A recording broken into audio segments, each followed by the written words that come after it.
a wild mountain man, took in an orphan, and she returned years later as an Apache leader.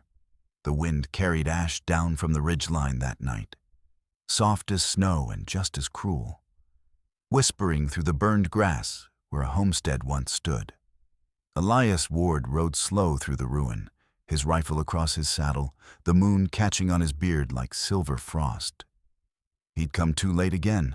Raiders had already taken everything that could scream or beg. But as he passed the half-collapsed barn, he heard a sound too small to belong to a ghost. A cough, faint, then a sob. He swung from the saddle and pushed aside a broken beam, revealing a girl no older than 8 curled beneath a tarp. Soot covering her face, her hands clutching a wooden carving of a horse. "Easy now," Elias said, his voice low, steady as the hills. She flinched at the sight of him, eyes wide, wild with fear. "They're gone," he told her. "Ain't no one left to hurt you." When she didn't answer, he lifted his canteen, offering water. She took it, trembling, then whispered a name he didn't know, something that sounded like Mama. Elias knelt, gathering her up. She weighed nothing, just a bundle of heat and shivers. "You got a name, little one?" he asked as he wrapped her in his coat. "Lena," she breathed. "Lena what?" She shook her head, and he knew that whatever name she'd been born with had burned away in that fire. He mounted up, holding her close as the wind cut through the valley. By dawn, they reached his cabin high above the river, just logs, smoke, and quiet. He laid her near the hearth, fed her broth, and when she slept, he stepped outside, staring at the rising sun bleeding across the snow.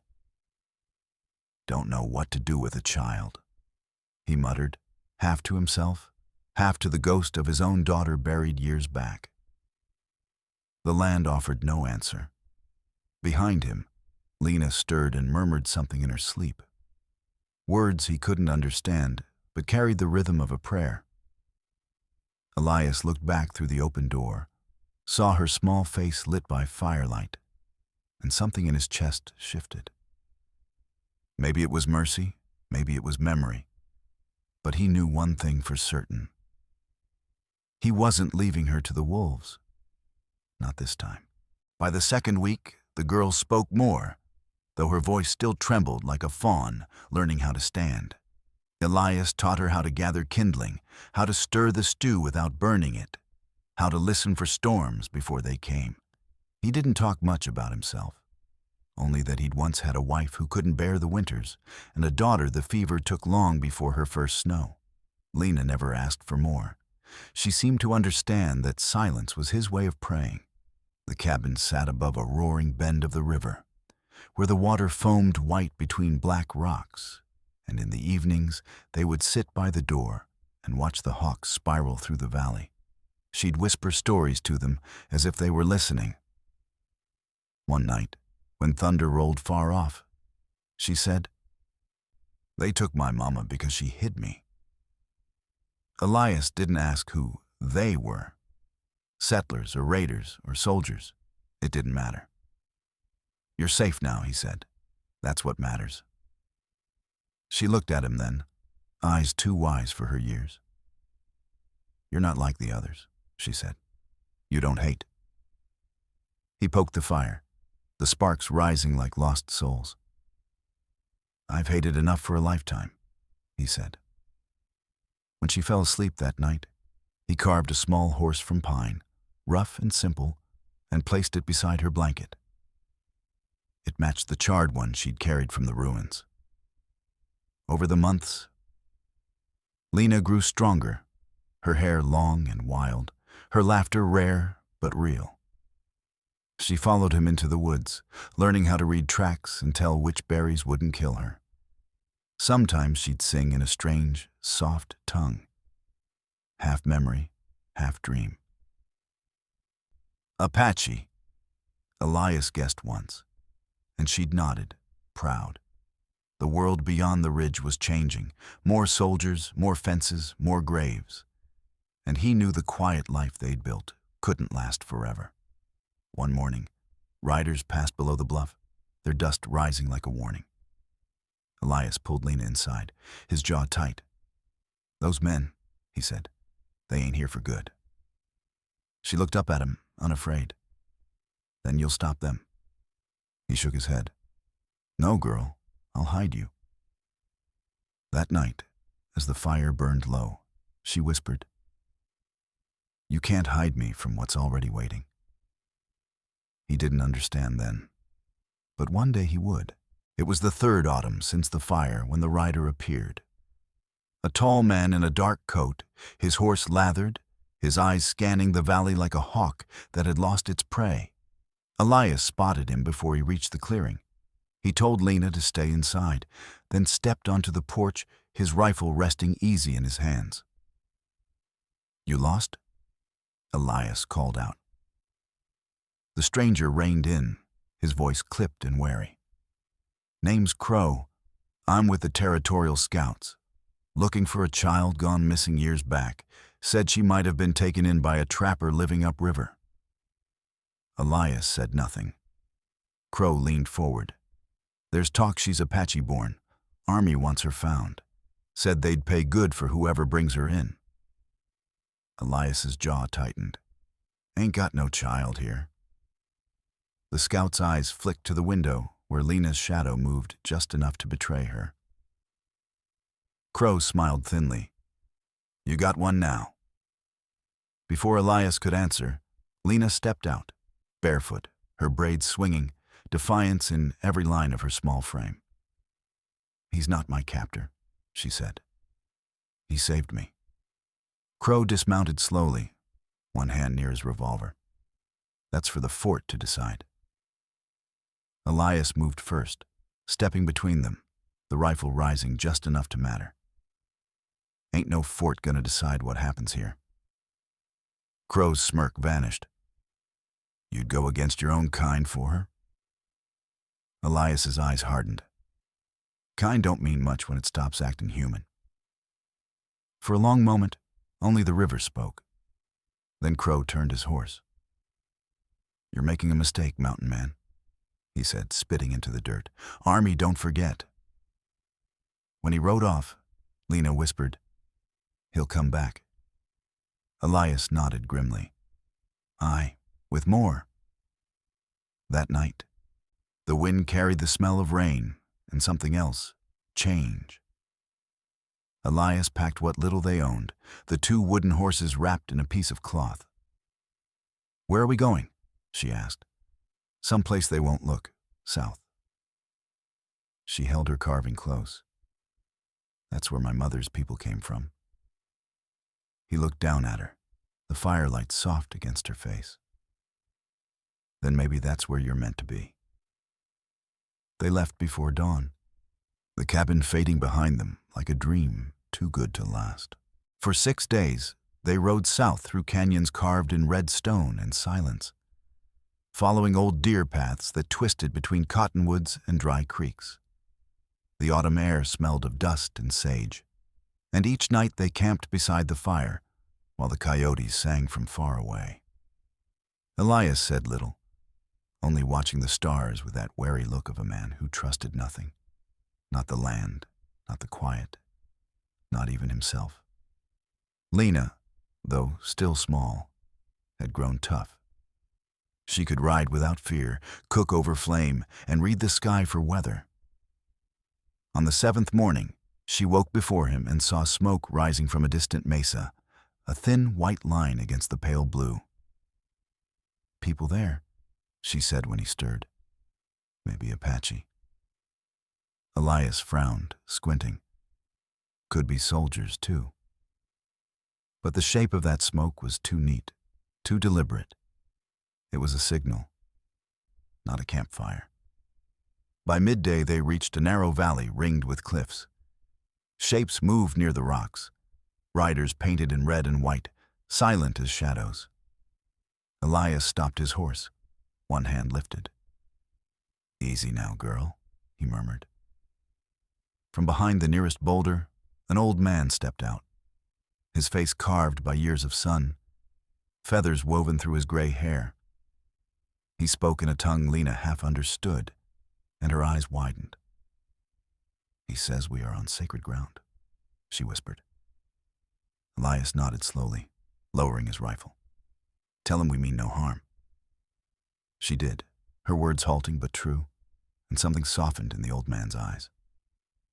"He says we can rest, but only one night." They were led into a small camp of hide tents and quiet, watchful faces. Women brought food. Children stared at Elias's size in awe. That night, as they sat near the central fire, the elder told stories through Lena's translation of spirits who guided the lost, of strangers who carried destiny without knowing. When the fire crackled low, the elder pointed to Lena's carving. "He says that horse belongs to you," she told Elias softly. "It means you are her guardian spirit." Elias shifted uneasily, staring into the flames. "I ain't no spirit," he said. "Just a man who's done his share of wrong."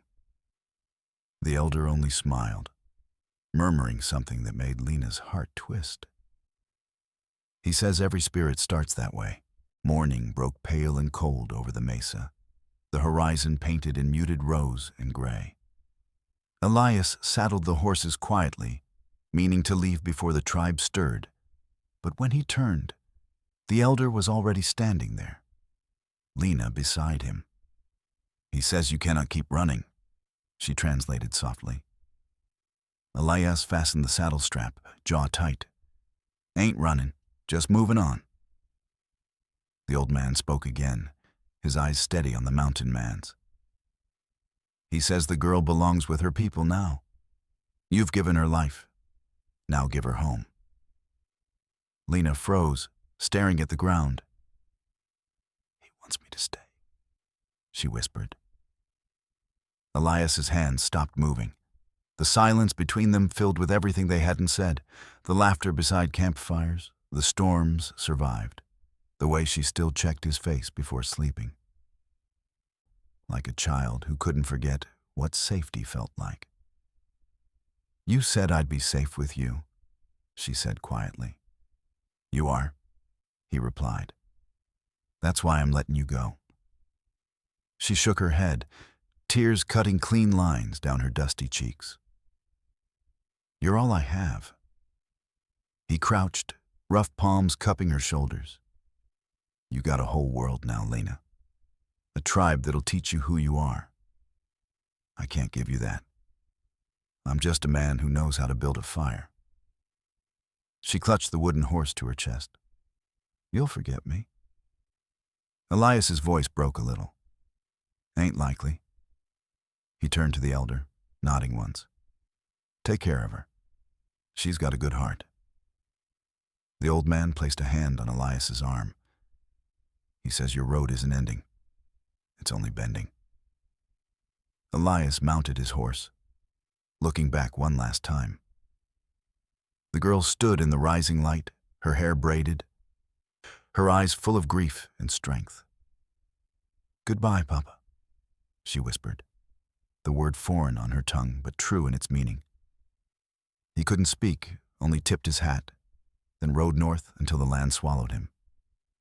Behind him, Lena, no, Taya now, as the tribe would name her, watched until the wind carried away even his shadow. And somewhere between her tears and the dawn, she made a promise of her own. One day she would return, not as a child clinging to mercy, but as a woman strong enough to repay it. 15 years passed before the mountain saw her again. The land had changed. Fences carved the plains, soldiers built roads through the canyons, and the world Elias Ward once knew had learned to speak in iron and smoke. He was older now, beard gone gray, one arm stiff from an old wound, his cabin rebuilt farther up the ridge where the river curved like a question he'd never answered.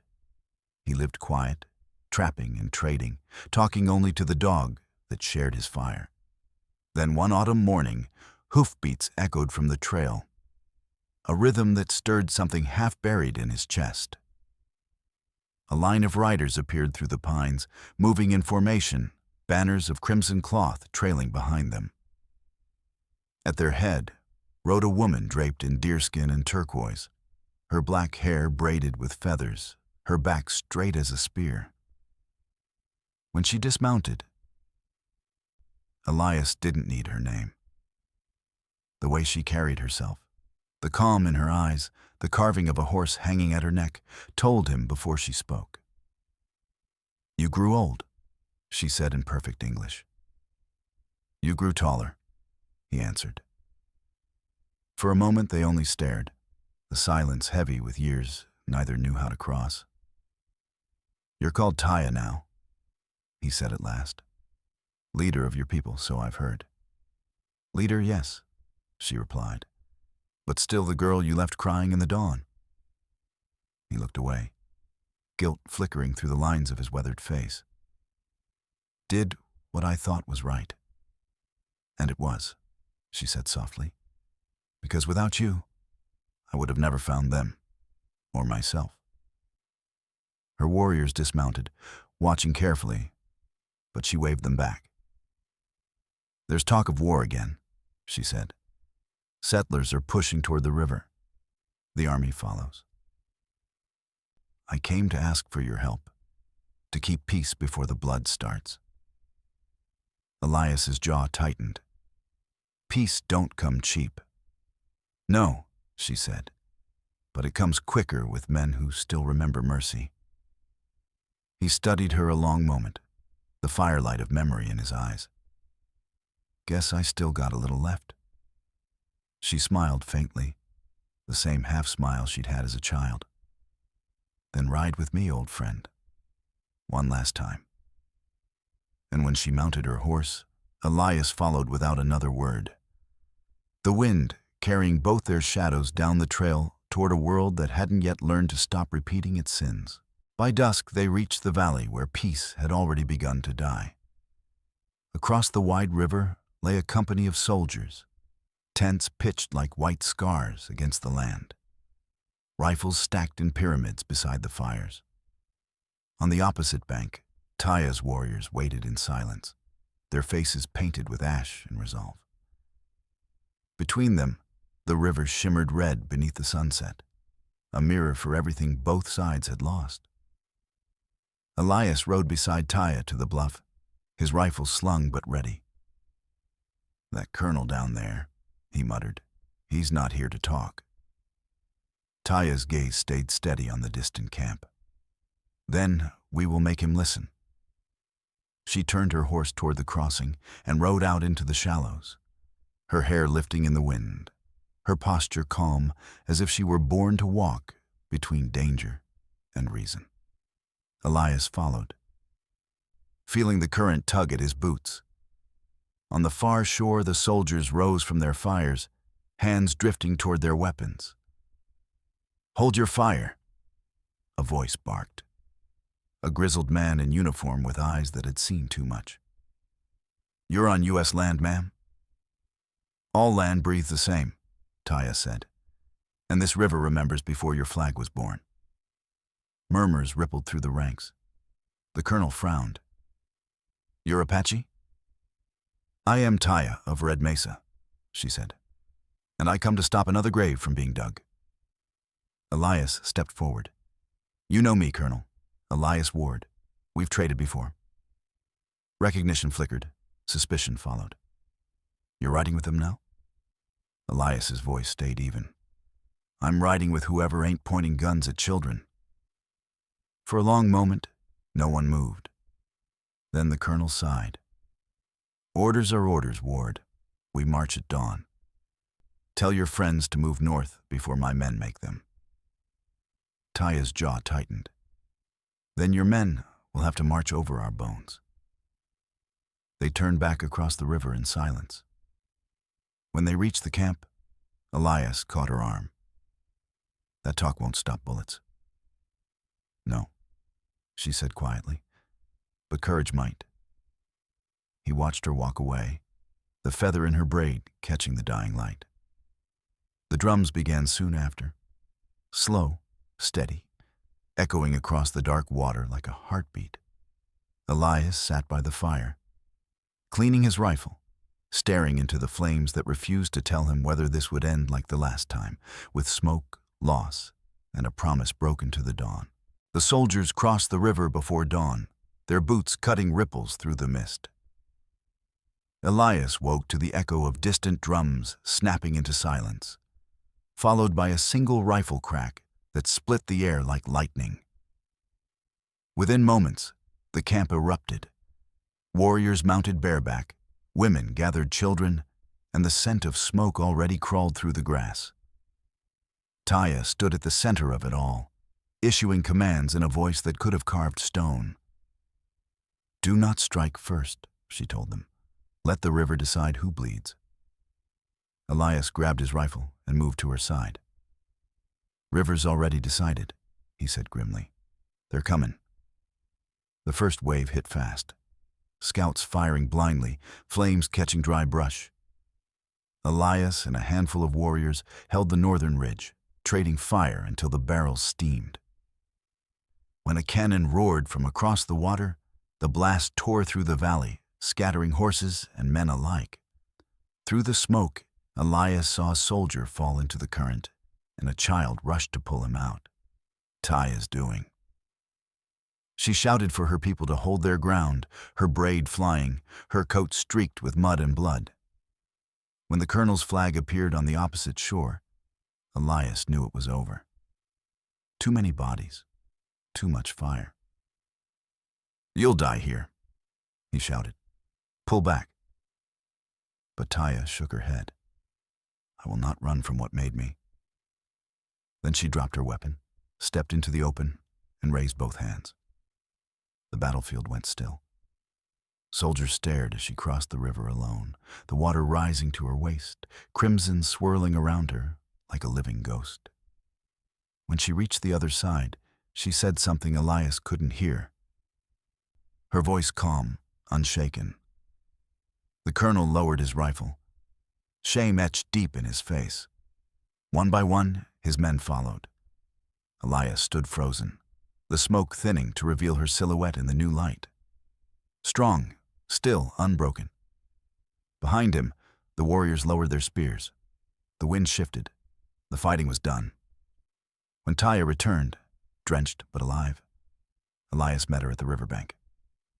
"You did what I couldn't," he said quietly. "You ended it." She smiled faintly, exhaustion softening her eyes. "You began it," she answered. "I just finished what you taught me. To fight for peace, not pride."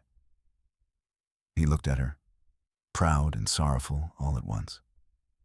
"Guess we both learned something worth keeping." The morning after the battle rose soft and golden, as if the land itself wanted to pretend it hadn't just seen blood.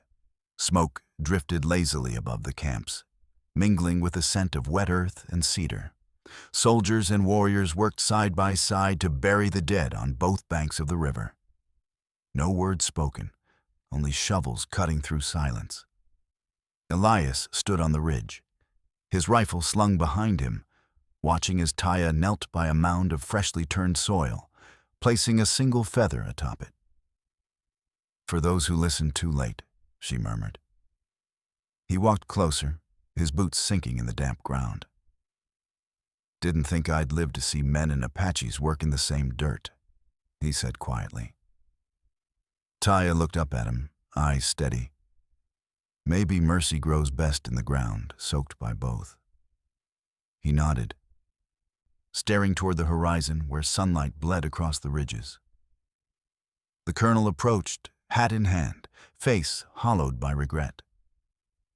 "Your people saved my men," he said to Taya. "I'll make sure the army hears what happened here." She studied him a moment before replying. "Then tell them we fought for peace, not for pride." The colonel nodded once and rode off, his men following, their banners drooping in the still air. When they were gone, Elias turned to her. "What now?" She smiled faintly. We rebuild. You should too. He chuckled softly. Not sure what rebuilding looks like for me anymore. She reached into her satchel and pulled out the little wooden horse, his carving worn smooth by years of travel. It's yours, she said. I kept it to remember where my story began. He took it carefully, thumb tracing the familiar grain. And I'll keep it to remember how it ended. It hasn't ended, she said. It's just passed into legend. The wind lifted her braid, sunlight gleaming on the beads woven through it. Around them, children laughed. Hers, his, theirs. The next generation playing without knowing whose side their fathers had stood on. Elias watched them, a smile tugging at the corners of his mouth. Maybe you're right, he said. Maybe the mountain's finally done testing us. Taya glanced toward the canyon. The mountain never stops testing. It just changes who it calls worthy. As the drums began again, soft, distant, but alive, Elias felt something he hadn't in years. Peace that didn't ache. By the time spring returned to the high country, the scars of war had faded to grass, and the river ran clear again. Elias built a small corral beside his rebuilt cabin, its fence posts cut from the same pine that had once sheltered him and the girl he'd raised. Some nights he still heard the echoes of battle in his sleep. But when he woke, all he saw was sunlight spilling through the pines and a carving of a wooden horse sitting on the windowsill. Taya visited often, never unannounced, but always at the right time. She came on a bay mare, her riders waiting by the ridge while she dismounted and walked to the porch. Today she carried a bundle wrapped in deer hide. For your hearth, she said with a smile. Inside were gifts from her people: cornmeal, turquoise beads, and a feather bound in red thread. The elders say the mountain remembers those who keep peace, she told him. Elias chuckled. Mountain's got a long memory. Don't know if I've earned that kind of favor. She looked around at the quiet clearing, the dog sleeping near the steps, the smoke curling from his chimney. You earned it the day you chose mercy over fear. He studied her a long moment, the wind tugging at his gray hair. You did the rest.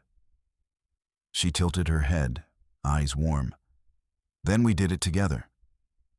They sat a while, saying little, the world around them humming with life again. Crickets in the grass, the river murmuring below, hawks circling overhead. When she rose to leave, he stood too, handing her the carving. Keep it, he said. You'll need something to remind you what started all this. She smiled softly. No, Elias, you keep it. You're the one who still lives by firelight. She placed the horse back in his hand, then mounted her mare and turned toward the trail. If the mountain ever calls again, he said, you'll find me right here. I know, she answered, because the mountain remembers, and so do you. He watched her ride until she was only a glint of light moving through the pines. Then he looked down at the carving, the grain catching the sunlight just right, and whispered, Guess it remembers us both. The wind stirred, carrying the faint sound of drums from far away, and for the first time in years, Elias Ward smiled without sorrow. If this story moved you, where love became loyalty and mercy tamed the mountain, there's another waiting for you on Crimson West. Subscribe for more tales where the frontier's hardest hearts still learn how to heal.